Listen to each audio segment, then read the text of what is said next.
The massive warship Vindication floated silently through empty space, looking like nothing more than a piece of old junk.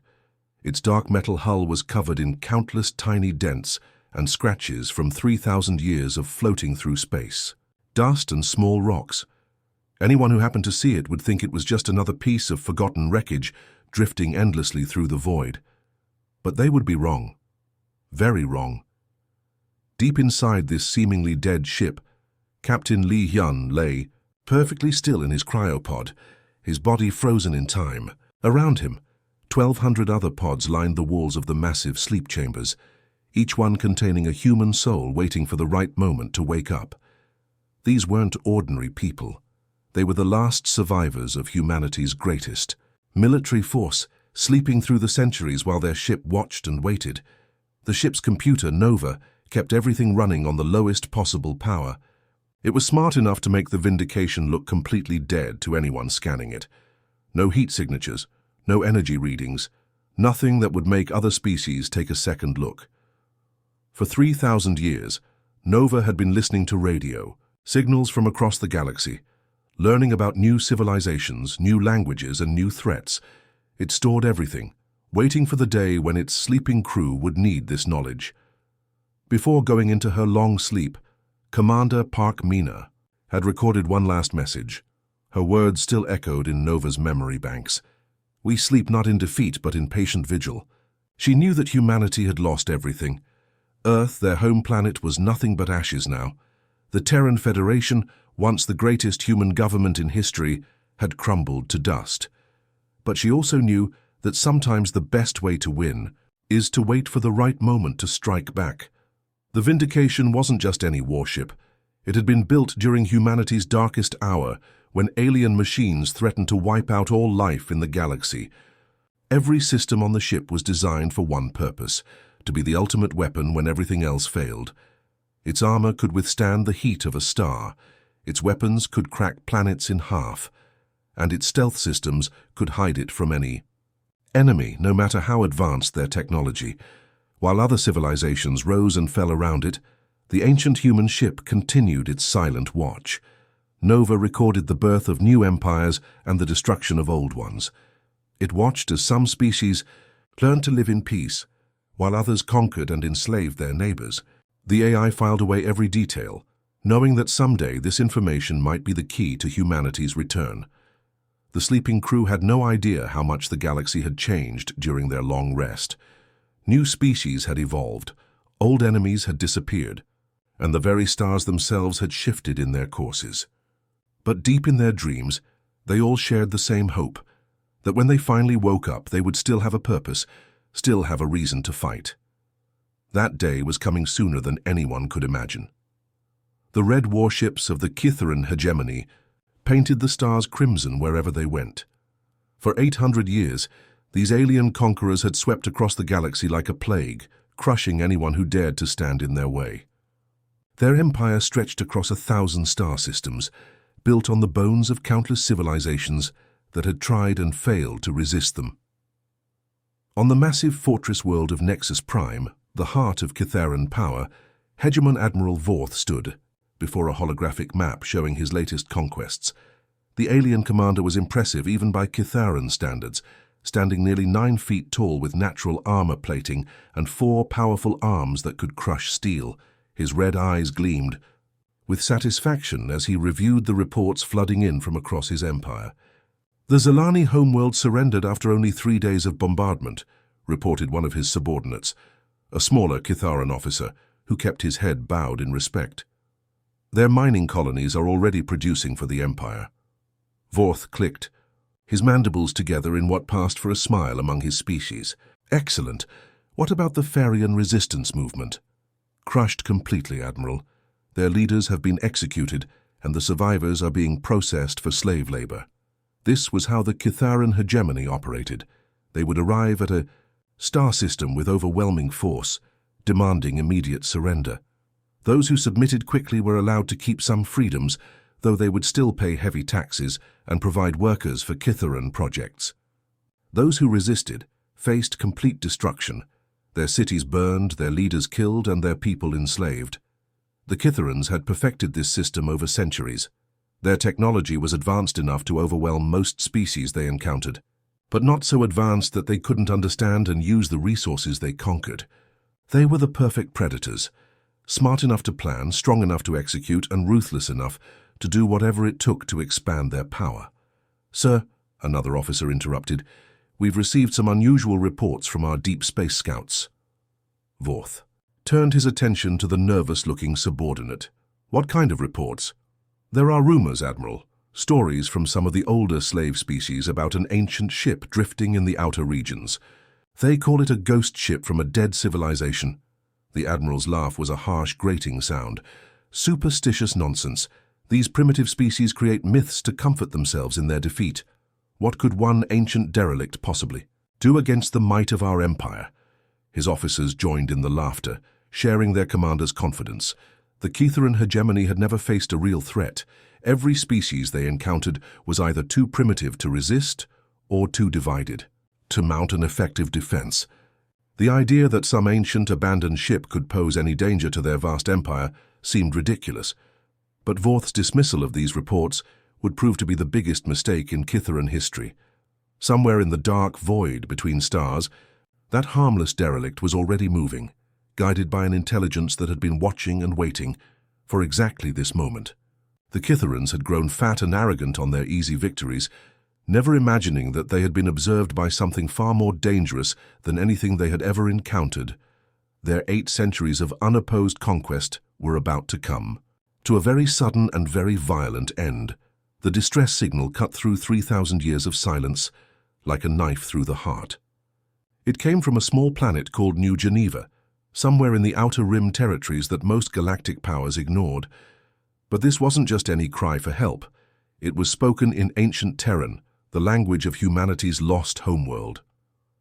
Nova, the ship's AI, had been monitoring thousands of communication channels across the galaxy when the transmission arrived. At first, it seemed like just another plea from another doomed world facing Kitharan conquest. But as Nova analyzed the signal deeper, something extraordinary became clear. The people calling for help weren't just any random species. They were human. "Please, if anyone can hear this," the voice crackled through space, distorted by distance and desperation. "This is Colony Administrator Kim Day speaking for the people of New Geneva. Ketheran ships have entered our system. We have no military, no weapons capable of stopping them. Our ancestors came here to escape war, but war has found us again. If there are any human ships out there, any of our people who remember what we once were, please help us. We don't want to die as slaves."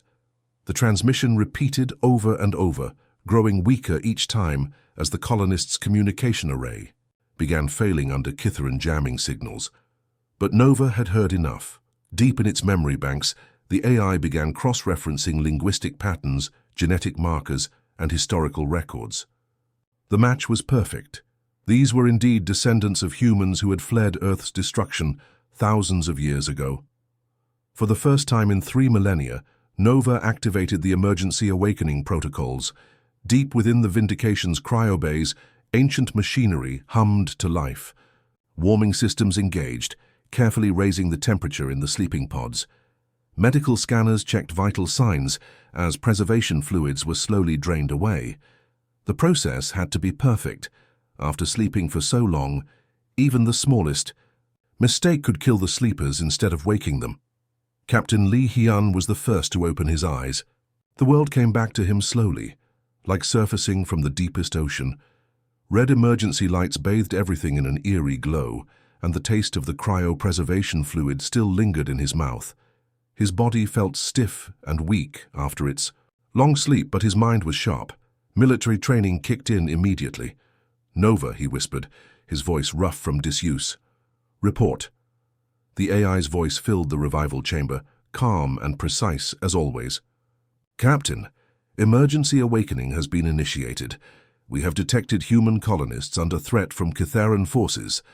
The distress signal matches all criteria for Protocol 7, protection of surviving human populations." Around him, other cryo-E pods were beginning to open.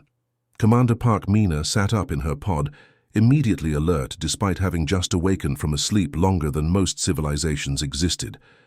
Chief Engineer Kim Jun stretched his arms, already running through mental checklists of ship systems that would need to be brought online. How long? Captain Lee asked the question they all needed to know. 3,214 years, Captain. Earth fell approximately 2,000 years ago. The Terran Federation collapsed shortly after our departure. Based on available data, you are likely the last active Terran military unit in existence. The weight of those words settled on the awakening crew like a heavy blanket. They had known when they entered cryosleep that they might be the last. But knowing it and facing the reality were very different things. Earth was gone. Everyone they had ever known was dust. The great human civilization that had once reached for the stars existed now only in their memories and in the scattered colonies like New Geneva. But that also meant something else, something that filled Captain Lee with grim determination. They weren't just soldiers anymore. They were guardians, the last protectors of humanity's children scattered across the galaxy and facing extinction at the hands of alien conquerors. "Bring all systems online," he ordered, his voice growing stronger with each word. "Wake the crew, prepare for combat operations." He looked around at his officers, seeing the same fierce resolve in their eyes that he felt in his heart. The Terran Federation may be dead, but humanity is not, and neither are we. Chief Engineer Kim Jun's hands moved across control panels that hadn't been touched in over 3,000 years. Despite the incredible age of the systems, everything responded perfectly to his commands. The Vindication had been built to last, and every component showed the masterful engineering of humanity's greatest minds, working under the pressure of total war. "Fusion reactors coming online," he reported to the bridge, watching as power levels climbed steadily. "Quantum phase generators are stable, all primary systems showing green across the board." He paused, still amazed by what he was seeing. "Captain, I've never seen technology hold up this well after so long. We really knew how to build things back then." The truth was, the Vindication hadn't been built during peacetime when engineers could focus on efficiency and cost-cutting. This ship had been forged in the fires of the machine wars, when humanity faced enemies that could literally tear planets apart with their bare metal hands. Every system, every weapon, every piece of armor had been designed with one goal in mind: survival against impossible odds. On the bridge, Tactical Officer Yoon Hana was running her own diagnostics on the ship's weapon systems. What she found made her heart race with excitement and fear in equal measure. "Captain Lee," she called out, her voice filled with awe, "you need to see this." Captain Lee Hyun walked over to her station, where holographic displays showed the ship's complete arsenal. The numbers were staggering. "These are the weapon specifications from our current databases?" he asked. "Yes, sir. And I've been comparing them to intelligence we have on modern galactic military technology." Yoon Hana pulled up comparison charts that told an incredible story. "Captain, our main guns could punch through the armor of an entire Kitharan battle fleet without breaking a sweat. Our shields could withstand direct hits from their planet-killer weapons. Even our point defense systems are more powerful than most species' primary weapons." The reason was simple but terrifying. The machine wars had been unlike anything the current galaxy had ever seen. Humanity's enemies during that conflict weren't just advanced aliens with superior technology. They were artificial intelligences that could rebuild themselves instantly, create new weapons on the fly, and coordinate attacks across multiple star systems simultaneously. To fight such enemies, humans had been forced to create weapons that could destroy entire solar systems and defenses that could survive the explosion of stars. Communications Officer Baek Su looked up from his station with equally shocking news. "Captain, I've been monitoring galactic communications traffic. Based on what I'm seeing, the most advanced military technology currently in use is roughly equivalent to what we considered basic equipment during the early stages of the machine wars." "How is that possible?" asked Commander Park Mina, joining the conversation. Kim Jun had the answer. "The machine wars pushed us to develop technology at an incredible pace. We had to innovate or die, and we had virtually unlimited resources dedicated to military research. Most civilizations develop Slowly, over centuries or millennia, we compressed thousands of years of advancement into just a few decades because our survival depended on it. The implications were staggering. The crew of the Vindication weren't just survivors from an ancient civilization. They were veterans of a technological arms race that had produced weapons and defenses beyond anything the current galaxy could. Imagine, they had been fighting enemies that made the Catharan hegemony look like children playing with toys. In other words, Captain Lee said quietly, understanding the full weight of their situation, we're not just ghosts from the past. We're apex predators from an age when warfare was an art form, and we were the masters. The Vindication had been sleeping for 3,000 years, but it had awakened into a galaxy that had forgotten what real war looked like. The Kitharans were about to get a very painful reminder. The Vindication slipped through space like a shadow. That had learned to hunt. Its massive hull, larger than most space stations, moved with impossible silence through the void. To anyone watching, there was nothing there. No heat signature, no energy readings, no gravitational disturbance. The ship had become a ghost, and ghosts could go anywhere they pleased. Navigation Officer Cho Tai sat at his station, watching the tactical display with intense focus. The quantum phase technology that hid their ship was something most people couldn't even imagine, let alone understand. The Vindication wasn't just invisible. It existed slightly outside normal reality, phased just enough out of sync with the regular universe that sensors couldn't detect it.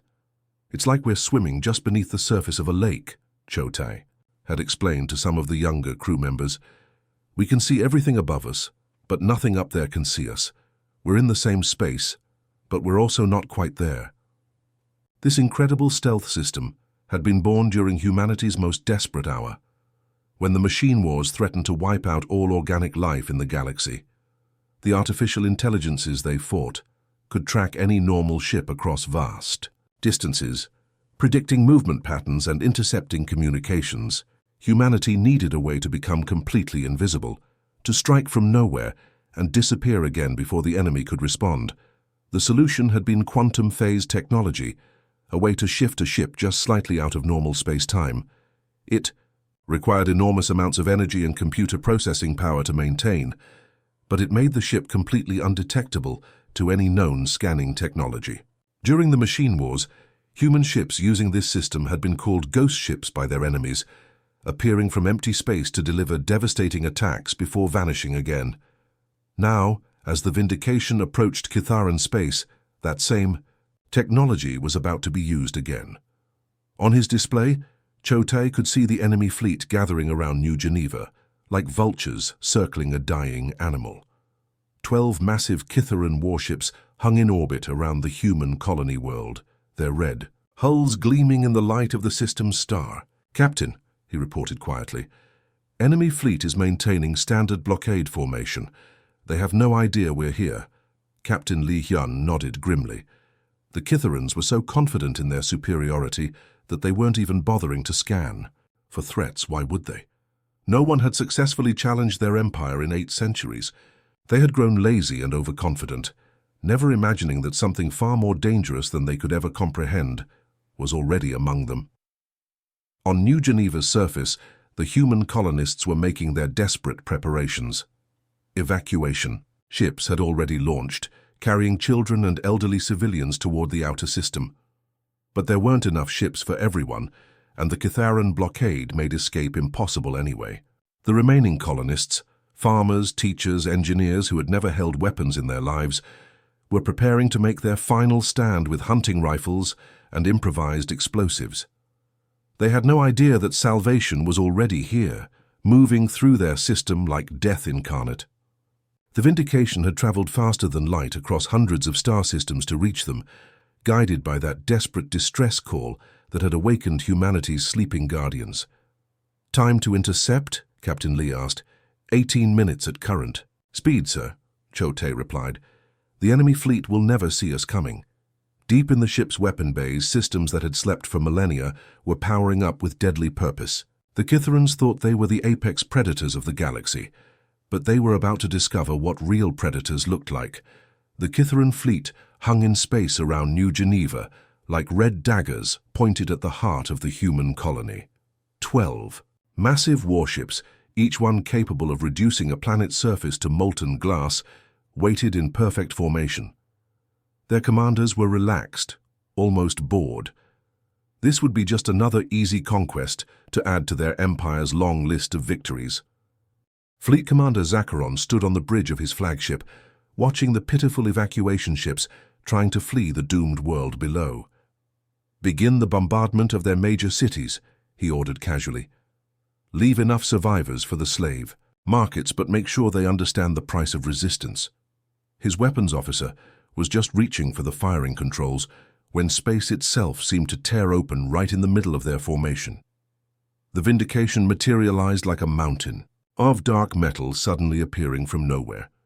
The ancient human warship was enormous, easily 3 times the size of the largest Kitharan vessel. Its hull was scarred by millennia in space, marked with symbols and writing in a language none of the aliens had ever seen.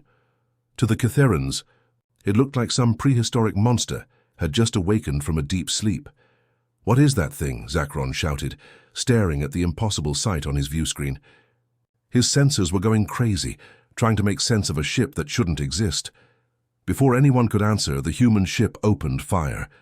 The weapons that struck the Kitharan fleet were unlike anything they had ever encountered. Beams of pure energy that seemed to contain the fury of an entire star punched through their shields as if they weren't even there. The advanced armor that had protected Kitharan ships for centuries melted like ice under a blowtorch. 3 warships simply ceased to exist in the first seconds of the attack, vaporized so completely that not even debris remained. "Shields at maximum! Return fire!" Zacharon screamed, but his orders came too late. The strange human weapons ignored every defense the Kitharans had developed over 8 centuries of conquest. Energy beams phased right through their shields and struck their hulls directly, while other weapons seemed to tear holes in space itself. Then came the voice that would haunt Kitharan nightmares for generations to come. "All Kitharan vessels, this is Captain Lee Hyun of the Terran Federation. You have exactly 30 seconds to withdraw from this system, or you will be destroyed." The broadcast came on all frequencies, spoken in perfect Kitharan language. But there was something in the human's voice, a cold, deadly certainty that made even hardened Kitharan warriors feel fear for the first time in their lives. Zacharon tried to respond with threats and demands, but his words were cut short as 2 more of his ships exploded in brilliant flashes of light. The remaining Kitharan vessels opened fire with everything they had, launching thousands of missiles and energy blasts at the ancient human warship. Nothing happened. The human ship's shields absorbed the entire barrage without even flickering. It was like throwing pebbles at a mountain. "Impossible," Zacharon whispered, watching his most powerful weapons fail completely. "No ship can withstand that much firepower." Captain Lee Hyun's voice came again, still calm and deadly quiet. 15 seconds remaining. On planets across multiple star systems, alien civilizations watched the impossible battle unfold on their communication networks. The mighty Kitharan hegemony, unconquered for 8 centuries, was being destroyed by a single ship that had appeared from nowhere. In just minutes, 7 of the 12 Kitharan warships had been reduced to expanding clouds of superheated gas. The remaining 5 ships broke formation and fled at maximum speed, their crews screaming in terror. Behind them, the ancient human warship hung motionless in space, its weapons silent but ready. The message was clear: the age of Kitharan dominance was over. The first defeat of the hegemony had taken less than 10 minutes. The news of the Great Fleet's destruction at New Geneva hit Kitharan High Command like a thunderbolt. In the massive war room on Nexus Prime, emergency alarms blared as military leaders tried to make sense of the impossible reports flooding in from across their empire. Supreme Commander Thakvor, the highest-ranking military officer in the hegemony, stared at the tactical displays in disbelief. "You're telling me that a single unknown vessel destroyed an entire fleet?" he growled at the trembling communications officer. "Yes, Supreme Commander." Fleet Commander Zacharon's final transmission confirmed it. 12 of our finest warships were obliterated in less than 10 minutes. The room fell silent. For 800 years, the Kitharan military had never suffered a defeat like this. They had conquered entire star systems with smaller fleets than the one that had just been wiped from existence. The very foundation of their empire was built on the belief that Kitharan military might was unstoppable. "Mobilize the great fleet," Thakfor commanded, his voice shaking with rage.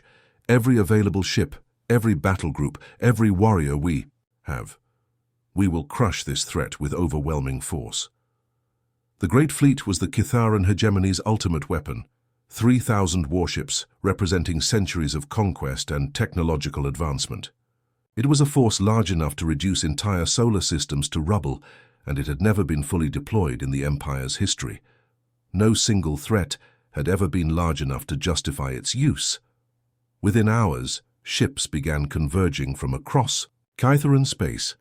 Massive dreadnoughts that served as mobile fortresses, fast attack cruisers designed to hunt down fleeing enemies, and carrier vessels loaded with thousands of fighter craft.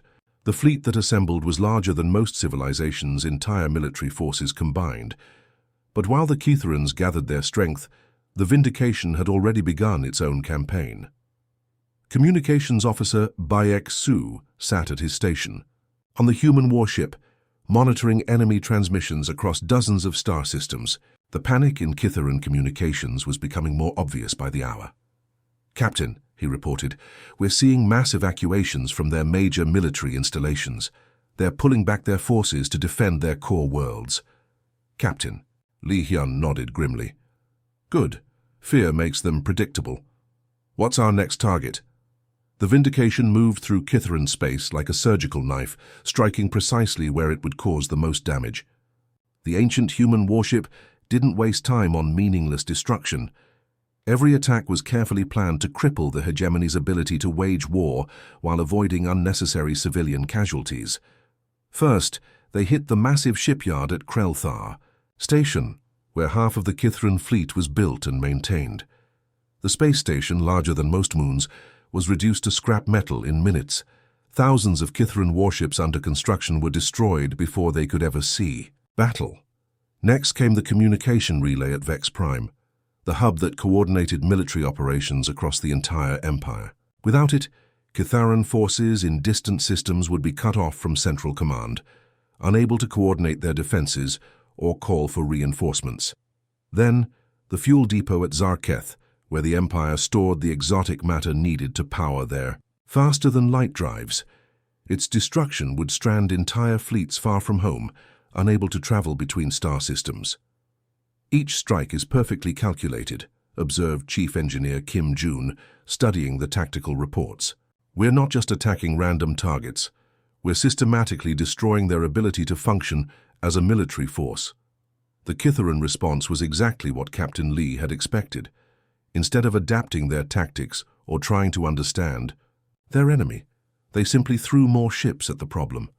It was the response of a civilization that had grown fat and lazy on easy victories, unable to imagine that brute force might not be the answer. "Sir," Baek Su reported, "I'm intercepting communications from their great fleet. They're converging on the Nexus system, planning to make their stand there." Captain Lee smiled coldly. "Perfect. Let them come. It's time to end this empire once and for all." The Nexus system had never seen so many warships in one place. 3,000 Kitharan vessels filled the space around their fortress world like a crimson storm cloud, their hulls gleaming with the reflected light of the system's twin suns. It was the largest military force ever assembled in galactic history, enough firepower to reduce entire star systems to cosmic dust. Supreme Commander Thakfor stood on the bridge of his flagship, the massive dreadnought Imperial Wrath, watching his fleet take formation. "Today we crush this ghost from the past," he declared to his officers. "No single ship, no matter how advanced, can stand against the combined might of the great fleet." His confidence was shared by every Kitharan commander in the system. They had learned from the earlier defeats, studying the tactical recordings and adapting their strategies. This time they would attack from all directions simultaneously, overwhelming the mysterious human vessel with sheer numbers. Even if their enemies' weapons were superior, they couldn't possibly target 3,000 ships at once. Then space itself began to ripple near the system's primary star. The Vindication emerged from quantum phase like a predator stepping out of shadows. But this time something was different. The ancient human warship was positioned dangerously close to the star's surface, so close that the stellar radiation should have destroyed any known vessel instantly. Instead, the ship seemed to be drawing power directly from the burning sphere of nuclear fire. "All ships, attack formation Delta," Thakvor screamed into his communicator. "Converge on the target from all vectors." The great fleet moved like a living thing, thousands of warships accelerating toward their target with deadly precision. Energy weapons began charging, missile tubes loaded with planet-killer warheads, and fighter squadrons launched from carrier vessels. The combined firepower approaching the Vindication was enough to shatter moons. On the human ship's bridge, Captain Lee Hyun watched the approaching armada with calm eyes. "Chief Engineer Kim, is the Stellar Lance ready?" "All systems green, Captain," came the reply from the engine room. "We're drawing maximum power from the star. The Lance is charged and ready to fire." The Stellar Lance was humanity's ultimate weapon, created during the darkest days of the machine wars, when conventional weapons proved insufficient against their artificial enemies.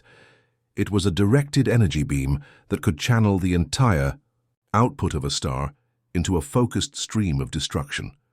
Only a handful of ships had ever been equipped with such weapons, and the Vindication was the last surviving vessel that carried one. "Target the center of their formation," Captain Lee ordered. "Maximum dispersal pattern." What happened next defied every law of physics that the Kitharans thought they understood. A beam of pure stellar energy erupted from the Vindication, but instead of being a single focused lance, it split into hundreds of smaller beams that swept through the great fleet like a scythe cutting wheat. The Kitharan ships simply ceased to exist. Not exploded, not destroyed. They were converted directly into energy and scattered atoms. Entire battle groups vanished in seconds, their matter returned to the basic particles from which stars are born.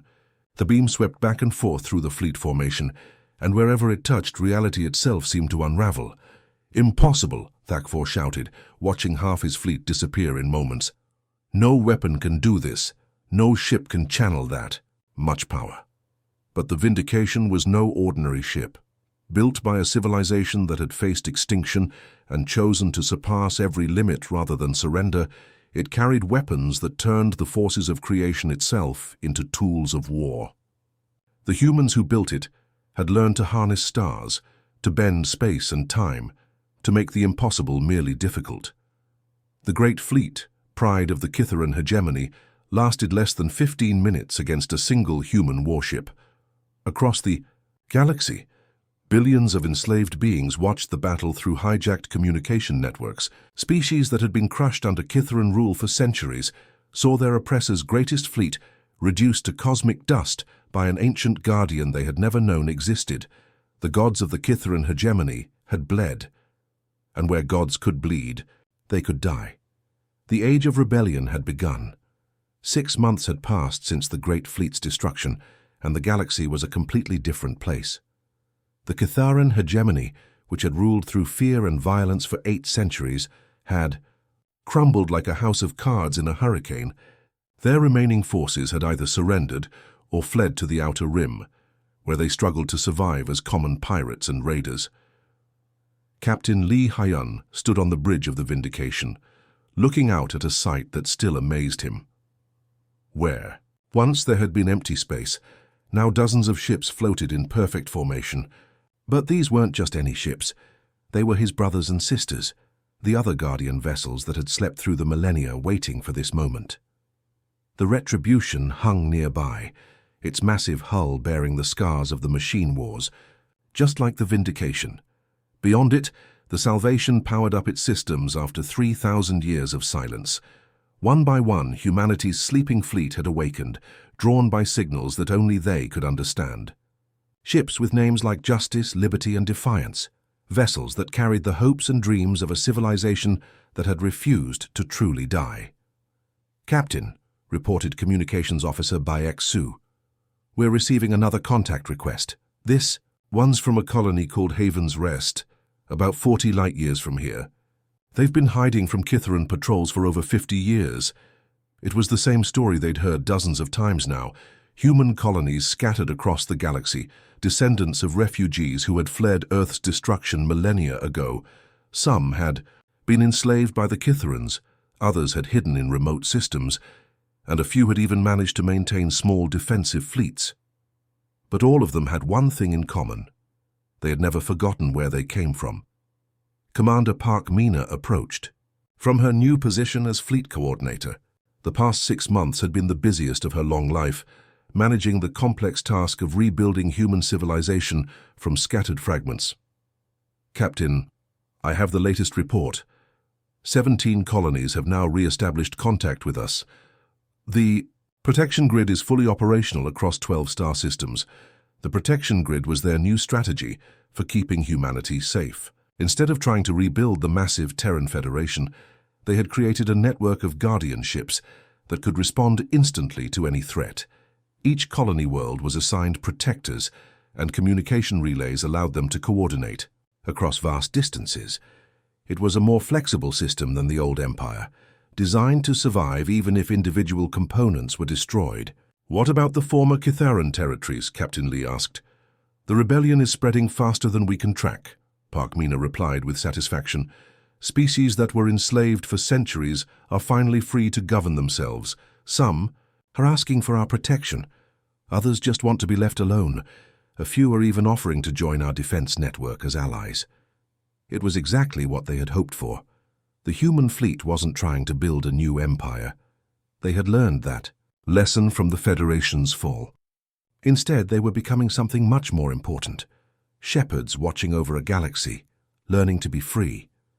Through the bridge windows, Captain Lee could see supply ships moving between the Guardian vessels, carrying everything from food and medical supplies to advanced technology that could help the colonies defend themselves. Engineers moved between ships, sharing knowledge that had been locked away for millennia. It was beautiful to watch. Humanity's children coming together again after being scattered for so long. Sir, Tactical Officer Yun Hana called from her. Station, we're detecting some unusual energy signatures in the outer system. It looks like another Guardian ship powering up. Captain Lee smiled.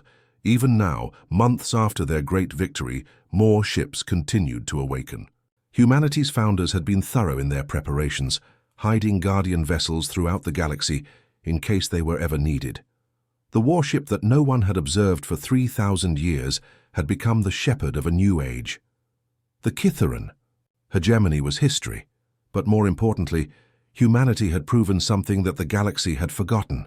Sometimes the greatest strength comes not from conquest, but from protection. The age of tyranny was over. The age of guardians had begun.